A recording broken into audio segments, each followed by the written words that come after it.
Hello guys, আসসালামু আলাইকুম। অনেক বছর আগে এক মহাবিপর্যয়ে পৃথিবীর বেশিরভাগ ডাইনোসরই বিলুপ্ত হয়ে যায়। যারা বেঁচে গিয়েছিল তারা লুকিয়ে যায় ভূগর্ভস্থে। সেখানে প্রজন্মের পর প্রজন্ম তাদের সংখ্যা এভাবেই বাড়তে থাকে।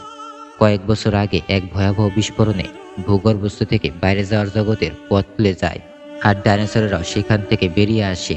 কিন্তু বাইরের বাতাস এবং পানি তাদের জন্য অনুকূলে না হওয়ায় অনেক প্রজাতির প্রাণী মারা যায়।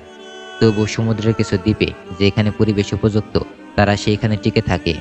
আর সেই স্থানগুলো হয়ে ওঠে মানুষের জন্য ভয়ঙ্কর এবং নিষিদ্ধ অঞ্চল। ২০১০ সালে ইনজেন নামের এক কোম্পানি এমন এক দ্বীপে গবেষণাগার গড়ে তোলে। বিজ্ঞানীরা ডাইনোসরের রক্ত ও ডিএনএ পরিবর্তন করে তাদের আরও শক্তিশালী ও ভয়ঙ্কর করার পরীক্ষা চালাচ্ছিলেন। বহু ডাইনোসরকে তারা ইতিমধ্যে মিউটেট করে ফেলেছে। এবারে তারা কাজ শুরু করেছে টিরেক্সের ওপর। কিন্তু এক কর্মীর ভুলে একটি যন্ত্র বিকল হয়ে যায়, যার কারণে মাঝপথে পরীক্ষাটি থেমে যায়। আর ঘুমন্ত দানব তখনই জেগে ওঠে। এটি ছিল ভয়ঙ্কর বিশাল আকারের ডাইনোসর, যার নাম হলো টিরেক্স। তার হিংস্রতায় গোটা ল্যাব ধ্বংস হয়ে যায়, নির্মমভাবে বহু মানুষকে হত্যা করে। আতঙ্কে বিজ্ঞানীরা সব ছেড়ে দিয়ে প্রাণ বাঁচাতে সেখান থেকে পালিয়ে যায়। কিন্তু একজন বিজ্ঞানী, যার কারণে মেশিনের সমস্যা হয়েছিল, সে সেখানে আটকা পড়ে যায় এবং সেই ডাইনোসরটি তাকে নির্মমভাবে গিলে খেয়ে ফেলে। সেই ভয়ঙ্কর ল্যাব দুর্ঘটনার পর আর কেউ কখনোই সেখানে ফিরে যায়নি। এভাবেই কেটে যায় ১৭ বছর, আর গল্পটি এগিয়ে যায় সরাসরি ২০২৭ সালে। এই সময় আমরা দেখি মার্টিন নামের এক ব্যক্তিকে, যে আগে কাজ করত বিশ্বের অন্যতম বড় ফার্মাসিউটিক্যাল কোম্পানি পার্কারে। এই কোম্পানি প্রাণঘাতী রোগের ওষুধ তৈরি করে। বর্তমানে এক মারাত্মক হৃদরোগ পুরো পৃথিবীতে ছড়িয়ে পড়েছে, যা প্রতি ২ জনের একজনকে আক্রান্ত করছে। গবেষণায় জানা যায় খুব শীঘ্রই প্রতি ৫ জনের একজন এই রোগে ভুগতে পারে। পার্কার কোম্পানি বুঝে যায় যে যদি তারা এই রোগের ওষুধ বানাতে পারে, তবে শুধু মানুষের জীবনই রক্ষা করতে পারবে না, বরং সারা বিশ্বে তাদের ওষুধের চাহিদা আকাশ ছোঁয়া হয়ে যাবে, আর তারা লাভও করতে পারবে বিপুল পরিমাণে। গবেষণায় তারা আরও আবিষ্কার করে ডাইনোসরের রক্ত হতে পারে এই ওষুধ তৈরির মূল চাবিকাঠি। কারণ তাদের বিশাল শরীরের সঙ্গে রয়েছে বিশাল ও শক্তিশালী হৃৎপিণ্ড, আর সেই হৃৎপিণ্ডের রক্তে রয়েছে অনন্য বৈশিষ্ট্য। তাই পার্কার কোম্পানি মিশনের নেতৃত্ব দেওয়ার জন্য মার্টিনকে বেছে নেয় এবং তাকে নির্দেশ দেয় স্থল, জল আর আকাশ, এই ৩ ধরনের ডাইনোসরের কাছ থেকে রক্ত সংগ্রহ করতে হবে। একা পেরে ওঠা সম্ভব নয় বুঝে মার্টিন তার দল গঠন করার সিদ্ধান্ত নেয়। প্রথমে সে যায় জোরা নামের একটি মেয়ের কাছে, যিনি একসময় স্পেশাল ফোর্সের কমান্ডার ছিলেন। যুদ্ধ, অস্ত্র চালানো আর বিপদে বেঁচে থাকার কৌশলে জোরা মেয়েটি ছিল অত্যন্ত দক্ষ।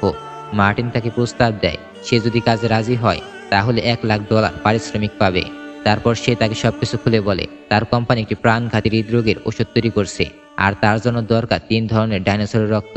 মার্টিন আরও জানায় এই মিশন পুরোপুরিভাবে গোপন রাখতে হবে, কারণ সরকার যদি কোনো রকমভাবে জানতে পারে তাহলে কখনো এই অবৈধ কাজের অনুমতি দেবে না। প্রথমে সব শুনে জোড়া মেয়েটি সেখানে যেতে রাজি হতে চাচ্ছিল না, কিন্তু বিপুল পারিশ্রমিকের প্রলোভনে সে শেষ পর্যন্ত রাজি হয়ে যায় এবং তার দলে যোগ দেয়। এরপর মার্টিন জোড়াকে নিয়ে যায় তার ৩য় সদস্যের কাছে, যে একজন ডাইনোসর বিশেষজ্ঞ বিজ্ঞানী। মার্টিন তাকে সবকিছু খুলে বলতেই তিনি সঙ্গে সঙ্গে রাজি হয়ে যান, তবে টাকা পাওয়ার জন্য নয়, বরং ডাইনোসরের প্রতি ভালোবাসা থেকেই। তার উদ্দেশ্য ছিল কাছ থেকে ডাইনোসর দেখা এবং তাদের নিয়ে গবেষণা করা। ৩ জন মানুষ এই বিপজ্জনক মিশন সফল করা সম্ভব নয় বুঝে জোরা মার্টিনকে পরিচয় করিয়ে দেয় তার স্পেশাল ফোর্সে কাজ করা ২ জন সাবেক সহকর্মীর সঙ্গে। তাদের একজন ছিল যুদ্ধ অস্ত্র চালনায় পারদর্শী, আর অন্যজন শুধু শক্তিশালী নয়, সে সমুদ্রপথে জাহাজ চালাতে ও বিপদ সামলাতে সক্ষম। এইভাবে দলে ৫ জন সদস্য হয়। প্রস্তুতি শেষ করে তারা জাহাজে চড়ে রওনা দেয়, আর পথে আরও ২ জনকে সঙ্গে নেয়। এখন মোট তাদের সদস্য সংখ্যা ৭ জন। মানচিত্র দেখে তারা জানতে পারে যে যেই দ্বীপে তারা যাচ্ছে সেইটি আসলে জলজ ডাইনোসরদের অন্যতম আবাসস্থল। দ্বীপটির বিশেষত্ব হলো ১৭ বছর আগে এখানে ইনজেন নামের এক কোম্পানি ডাইনোসরদের উপর মিউটেশন পরীক্ষা চালিয়েছিল, কিন্তু এক দুর্ঘটনাবশত ল্যাবটি বন্ধ হয়ে যায়, আর সব ভবন এখনো সেই অবস্থায় সেখানে পরিত্যক্ত হয়ে পড়ে আছে। আর এই কারণে আমরা বুঝতে পারি যে এটাই গল্পের শুরুতে দেখা সেই জায়গা যেখান থেকে সবকিছু শুরু হয়েছিল। সব ব্যাখ্যা শেষ করে দলটি ধীরগতিতে মিশনের পথে এগিয়ে যায়। এবার দৃশ্য বদলে সমুদ্র দেখা যায়, একটি ছোট্ট নৌকা, তাতে ৪ জন সদস্য, বাবা, ছেলে, ছোট্ট মেয়ে তেরেসা এবং জিমি। তারা মূলত ঘুরতে বেরিয়েছিল, এক স্থান থেকে আরেক স্থানে চলে যাচ্ছিল, কিন্তু হঠাৎ করে নৌকাটিকে ঘিরে ফেলে বিশাল সব সমুদ্র দানব, যারা আসলে ছিল জলজ ডাইনোসর। সেগুলো তাদের নৌকাকে একের পর এক আঘাত করতে থাকে, যার কারণে তারা সেগুলোর সাথে পেরে ওঠে না। এরপর পরে সেইগুলো তাদের উপর ভয়ঙ্কর আক্রমণ চালায়, যার কারণে নৌকাটি উল্টে যায় এবং সবাই পানিতে পড়ে যায়। কিন্তু সৌভাগ্যবশত ডাইনোসরগুলো সেখান থেকে সরে যায়, আর তারা সেখান থেকে বেঁচে যায়। তারা জল থেকে দ্রুত নৌকায় ফিরে আসে এবং জিমের বাবা রেডিও ফ্রিকোয়েন্সি সেট করে লোকেশন সহ সাহায্যের সিগন্যাল পাঠিয়ে দেয়। সেই সিগন্যাল পৌঁছে যায় মার্টিনদের জাহাজে। জোরার একসঙ্গে বুঝতে পারে যে কাছের কেউ হয়তো বিপদে পড়েছে প্রায় 45 কিলোমিটার দূরে। কিন্তু মার্টিন বলে, আমরা আগে নিজেদের কাজ করব, তারপর অন্যদেরকে সাহায্য করব। আগে নিজেদের কাজ শেষ না করে অন্য কাউকে সাহায্য করা পসিবল নয়। তবে জোরার সঙ্গে মন থেকে একজন ভালো মানুষ, সে মার্টিনদের কথা না শুনে জাহাজটি ঘুরিয়ে দেয়। অল্প সময়ের মধ্যে তারা জিম্মিদেরকে উদ্ধার করে জাহাজে তুলে নেয়। জিমির বাবা সব ঘটনা খুলে বলতেই দলটি বুঝতে পারে যে তারা আসলে জলজ ডাইনোসরদের আক্রমণের শিকার হয়েছিল। ঠিক তখনই চারপাশে বিশাল আকারের জলজ ডাইনোসরদের দেখতে পাওয়া যায়। তারা জাহাজে আঘাত করতে শুরু করে, কিন্তু ভয়ের বদলে তারা বরং খুশি হয়, কারণ এটি তাদের প্রথম লক্ষ্য যা পূরণ হতে যাচ্ছে। বিজ্ঞানী বন্ধুটি জানায় সে একটি সুতুর এবং একটি কৌশল আবিষ্কার করেছে, এক ধরনের বিশেষ বন্দুক যার সাথে যুক্ত থাকে সুস্থ সিরিঞ্জ আর একটি কন্টেইনার। বন্দুক থেকে এই সুরে ডাইনোসরদের শরীরে লাগলেই রক্ত সেই ছোট্ট কন্টেনারে জমে যাবে। কন্টেনার পুরো ভর্তি হয়ে গেলে তাতে লাগানো প্যারাশুট খুলে যাবে এবং আকাশে ভেসে ওঠে। ধীরে ধীরে সেটি নিচে নামবে, আর তখন সহজে সেটি ধরা যাবে। ওরা সামনে একটি দেখতে পায় বড় একটি ডাইনোসর। সে দ্রুত সেই বিশেষ বন্দুকটি চালায় এবং সহজেই সেটি তার গায়ে লেগে যায় এবং সেখান থেকে নমুনা সংগ্রহ করে ফেলে খুব সহজেই।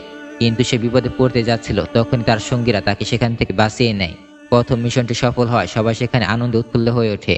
কিন্তু ঠিক তখনই আরো কয়েকটি বিশাল জলজ ডাইনোসর জাহাজে আক্রমণ শুরু করে। জোড়া দুই সঙ্গী বন্দুক নিয়ে তাদের উপর গুলি চালিয়ে তাদেরকে তাড়ানোর চেষ্টা করে, যাতে করে তারা সেখান থেকে চলে যায়। কিন্তু এতে উল্টোটা হয়, তারা আরো হিংস্র হয়ে ওঠে এবং তাদের জাহাজে ভয়ঙ্কর রকম আক্রমণ করতে শুরু করে।